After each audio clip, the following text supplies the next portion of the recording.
What's going on, guys? I'm Andrew, and this is Movie Source. Today we're going to be going over 18 Easter eggs, references, and trivia that we found for Denis Villeneuve's Dune Part 1. Be careful for spoilers if you have not seen the film yet. Alright, so starting off, we got Duncan Idaho, who's played by Jason Momoa, had a fighting style in the film that is called Cali, which is the national martial art of the Philippines. Jason had not known how to use this fighting technique before filming and learned for the film, but his son was very familiar. There's a moment in the film where during a fight sequence he is signaling to his son by putting his hand on his heart and head, which is a Cali move. In the film he was doing this to Paul, but in real life it was to his son. The first full trailer for the film features a version of Pink Floyd's Eclipse by composer Hans Zimmer.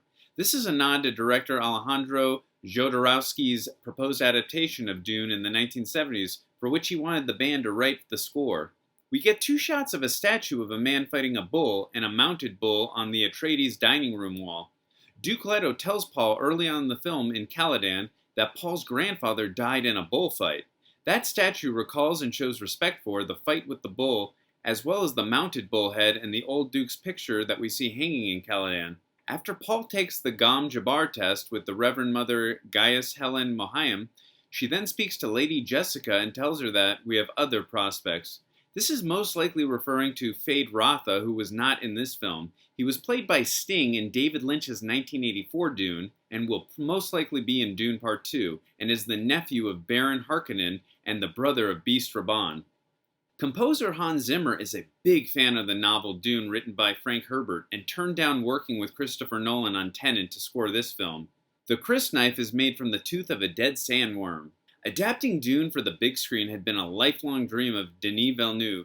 Ever since he learned about David Lynch's Dune in 1984 from the magazines Fantastic Films and Starlog, and read Frank Herbert's novel when he was around 12 years old, he wanted to make a faithful adaptation, so he waited until he'd done sci-fi films Arrival and Blade Runner 2049 first, so that he would have sufficient experience in the genre before starting work on Dune. In fact, scenes from the prior films are strongly influenced by his interpretations of scenes from the novel. The film sports a distinctly Arabic theme, in keeping with author Frank Herbert having used Islamic culture as an influence for the story. The film opens differently than the 1984 film and the miniseries, where those had the narration from the books. This film opens with the audience hearing the Sardaukar speaking, and we see it says, "Dreams are messages from the deep." This is foreshadowing Paul's visions, where he's able to see the past, future, and possible timelines. The deep is likely referring to the deep desert and spice. When the huge sandworm turns to Paul near the end of the film, its circle of teeth resemble an iris, making the mouth look like an eye staring intensely at him. Director Denis Villeneuve said it took around a year to come up with the design for the sandworms. Sting was considered for a cameo in this film after he starred in David Lynch's Dune 1984 film. The character ended up being omitted from this film. During one scene in the film, we see the character of Thofir Hawat's eyes go up and turn white while he is calculating numbers. In the world of Dune, there is no AI due to it being a sin and illegal to create any kind of AI that can think like a person. Humans in this world of Dune use spice to expand the minds. There are no computers, but there are computers in the form of people's minds.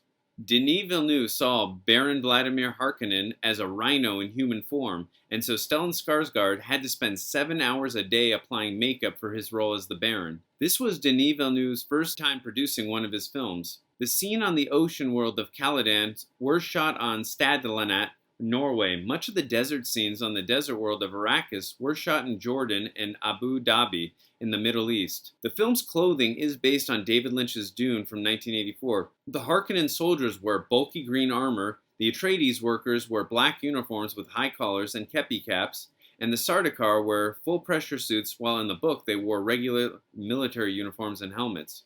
During the film, Paul sees an Arrakis mouse quite a few times. In the Frank Herbert novel, the name of the mouse in the Fremen language is known as Muad'Dib. This is the name that Paul takes after he joins the Fremen. Paul chooses this name because, like the mouse, he is a survivor. Well, guys, that's going to do it for this video. Were there some Easter eggs, references, and other things that we were missing in this? Probably so. Let us know in the comment section. Also, let us know what did you like most in this film, and what are you looking most forward to in Dune Part 2. If you don't want to miss any other videos like this, we are going to be doing a spoiler talk for Dune. Definitely hit the subscribe button as well as the notification so you don't miss any of those videos. If you did like this video, we'd appreciate it if you could hit that like button. We're also going to be covering Dune Part 2, so definitely subscribe if you don't want to miss any of those videos where we cover that film. Most likely going to be in the next couple of years. And until next time, we will see you then.